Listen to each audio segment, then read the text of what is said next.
Wait, is this the right street? The map said turn left at the pharmacy, but I don't see a pharmacy. I only see a big park.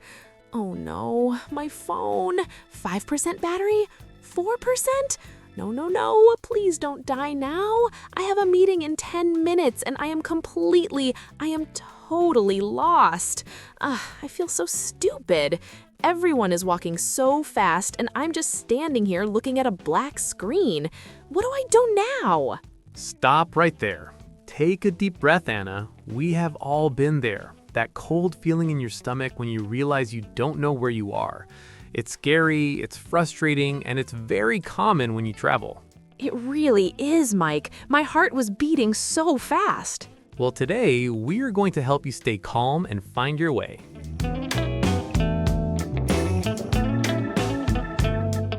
Hello, everyone, and welcome to the Context English podcast. I'm Anna.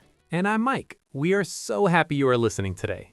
Today, we are talking about a situation that happens to every traveler, getting lost. Specifically, what to do and how to ask for help in English. It doesn't matter if you are in London, New York, or Sydney. If you lose your way, you need to know how to talk to people. By the end of this episode, you will have the confidence to stop a stranger and ask for directions like a pro. So Anna, that story about the dead phone, that sounds very real. Did that happen to you recently? Actually, it happened last month when I was visiting Lisbon. It's a beautiful city, but the streets are like a maze. They're so narrow and they all look the same. I was looking for this famous bakery and my GPS just stopped. Oh, that is the worst. GPS is great until it isn't. Exactly. I stood there for 5 minutes just hoping the map would move. I felt so embarrassed. I didn't want to look like a tourist, you know? I was trying to look cool, but I was actually walking in circles. I think I passed the same blue house 3 times. I know that feeling. I had a similar experience in Tokyo a few years ago. I was trying to find my hotel after a long flight. I was tired, I was hungry, and Tokyo Station is, well, it's like a city under the ground. Oh, I've heard about that station. It's huge, right? Huge. It's a monster. I followed the signs for North Exit, then East Exit, and suddenly I was in a shopping mall. I felt so small. I looked at the people passing by and I thought, if I ask for help, will they understand me?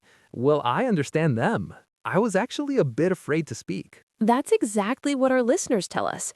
It's not just about the directions, it's the fear of starting the conversation. You feel like you are bothering people, or you are worried your English isn't good enough. But you know what I realized in Tokyo? Most people actually want to help. I finally stopped a young man and just said, "Excuse me, hotel." It wasn't perfect English, but he smiled and showed me the way. That's the key. You don't need a perfect essay. You just need to start. In Lisbon, I finally talked to an old lady sitting outside her house. She didn't speak much English, but she pointed me in the right direction and I found my bakery. The cake tasted even better because I had to fight to find it. Exactly. Getting lost is actually a great way to practice your English. It forces you to use the language in a real high-stakes situation. I agree, Mike, but it's much easier if you have the right words ready in your head. That is true. So, how can we avoid that panic? What do we say when the phone dies and we're standing on a street corner with no idea where to go? Well, we need a survival toolkit for directions. But you know, phrases are much easier to learn when you hear them in a real situation. And I think you want to hear about my big mistake in Chicago, right? Oh, I've been waiting for this. Let's hear it. You always have such interesting stories, Mike. But tell me, was there ever a time when you were truly, seriously lost? Like, not just, I can't find the bakery lost, but I am in the wrong part of the city lost. Oh, definitely. It was a few years ago in Chicago. It was winter, Anna, and if you know Chicago, you know it is called the Windy City for a reason. It was freezing. The wind was hitting my face and it was getting dark. That sounds like the beginning of a movie. Why were you out in the cold? I was trying to find this famous jazz club called the Breen Mill. I had a ticket for a show at 8 p.m. I walked out of the train station, looked at my paper map because this was before I had a good data plan, and I started walking. I walked for 15 minutes, then 20. Suddenly, the big, bright buildings disappeared. The streets were dark and there were no people around. Oh, I hate that feeling when the atmosphere changes and you realize, I shouldn't be here. Exactly. My heart started to sink. I was shivering from the cold, but also from nervousness. I looked at my map, but in the dark, I couldn't read the street names. I felt totally helpless. I thought, should I just go back to the station? But I really want to see the show. So, what was the problem? Did you try to find your way alone for a long time? I did. I tried to be brave for another 10 minutes. I turned left, then right, then left again, but everything looked the same. Finally, I saw a woman walking her dog near a small grocery store. I stopped. My mouth was dry. I was worried my English would sound strange because I was so cold and nervous. But you had to say something, right? You couldn't just stand there in the snow. Right. I took a breath and walked up to her. I said, "Excuse me, I am so sorry to bother you, but I think I am a bit lost." She stopped and smiled. She looked very kind. I told her, "I'm looking for the Green Mill Jazz Club. Could you tell me how to get there?" And did she give you those long, complicated directions that are impossible to understand? At first, yes. She said, "Oh, you're quite far. You need to go back 3 blocks, take a right at the pharmacy, go under the bridge, and then it's across from the park." My brain just froze. I understood back and right, but the rest was just noise. That is the hardest part. You ask the question perfectly, but the answer is too fast. What did you do? I didn't pretend to understand. That was my big aha moment. I said, "I'm sorry, my English isn't perfect. Could you say that again slowly, please?" And you know what? She was wonderful. She laughed gently and said, "Of course." She even walked with me to the corner and pointed exactly where to go. She told me, "Just go straight for 10 minutes. You will see the neon sign." Just go straight. Those are the best words in the world when you are lost. They really are. I followed her advice, and 5 minutes later, I saw the bright green lights of the club. I made it just in time for the music. That is a great lesson, Mike. The solution wasn't just the directions. It was being honest. It was saying, I don't understand. Please speak slowly. Exactly. I learned that night that asking for help is actually a conversation. It's not a test. Most people don't mind explaining things twice. They know their city can be confusing. I love that. It's a conversation, not a test. That's a great way to think about it. And because Mike used those specific phrases, he saved his night and enjoyed some great jazz. I did. And now we want to make sure you can save your night too. Let's take those phrases I used with the lady in the snow and look at them more closely. That Chicago story was so stressful, Mike. I could almost feel the cold wind. But you used the perfect phrases to get help. Let's look at our survival toolkit for directions. The first one is your door opener. It's how you start the conversation politely. The phrase is, "Excuse me, I'm a bit lost." Excuse me, I'm a bit lost. Let's hear that again. "Excuse me, I'm a bit lost." This is great because you apologize for bothering the person and explain the problem immediately. For example, "Excuse me, I'm a bit lost. Can you help me?" I love that one. It's very soft and polite. Phrase number 2 is for when you have a specific destination. It is, could you tell me how to get to? Could you tell me how to get to? One more time. Could you tell me how to get to? You just add the place at the end. For example, could you tell me how to get to the museum, please? Perfect. Now, phrase number 3 is very important for your legs. It is it far from here? Is it far from here? Again? Is it far from here? This helps you decide if you should walk or take a taxi. For example, "I want to go to the library. Is it far from here?" Good point. Phrase number 4 is for when you are looking for a general landmark or transport. It is, I'm looking for the nearest. I'm looking for the nearest. Once more. I'm looking for the nearest. You can use this for a bus stop, a pharmacy, or a bank. For example, excuse me, I'm looking for the nearest metro station. And finally, phrase number 5. This is my favorite because I am a visual person. It is, could you show me on the map, please?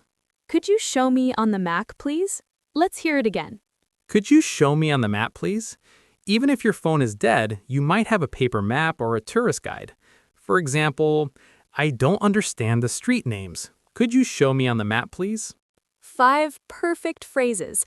I'm a bit lost, how to get to, is it far, the nearest, and show me on the map. You are ready for any city. Okay, let's put these phrases into a real scene. Imagine Anna is a traveler in a busy city center. I am a local person walking my dog. Anna looks a bit worried. Listen to how she uses the phrases. Excuse me? Sorry to bother you. Oh, hello. Yes? Do you need some help? Yes, please. I'm a bit lost. I'm looking for the nearest metro station. My phone died and I'm not sure where I am. Oh, don't worry. The metro isn't too far. You need to go straight for 2 blocks and then turn left at the big blue building.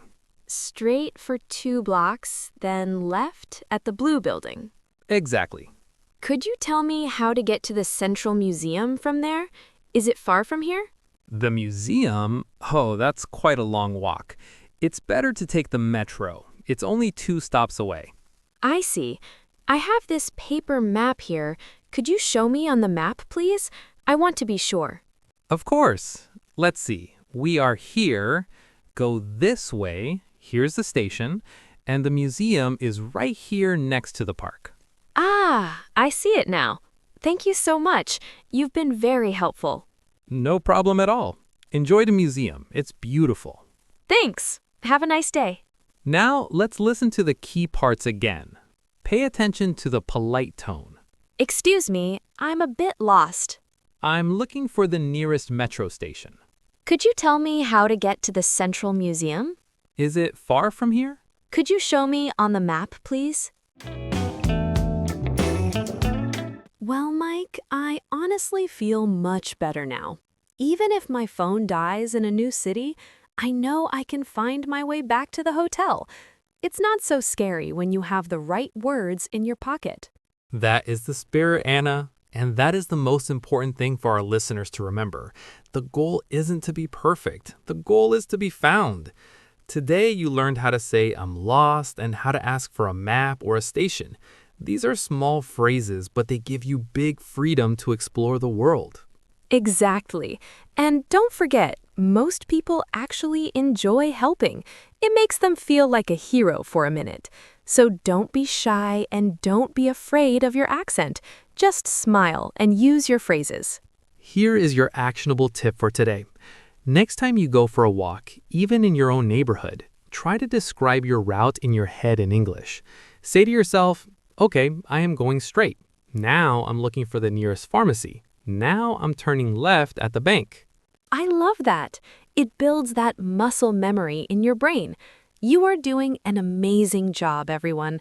Learning a language is a journey, and sometimes you get lost, but that is how you learn the most. Stay brave, stay curious, and remember, you have the tools to find your way. Thank you so much for spending your time with us today on the Context English podcast. It really means a lot to Mike and me that we can be part of your English journey. We really enjoyed sharing these stories with you, but now we want to hear your stories. Have you ever been lost in a famous city, maybe in London, New York, or Tokyo? What happened? Tell us in the comments. We love reading about your adventures. And if this episode helped you feel a bit more confident, please give us a like and subscribe to our channel. Your support helps us create more lessons for this amazing community. Thanks for listening, everyone. Keep practicing, keep exploring, and don't worry about taking a wrong turn. Sometimes that's where the best stories begin. See you in the next video. Bye for now. Bye!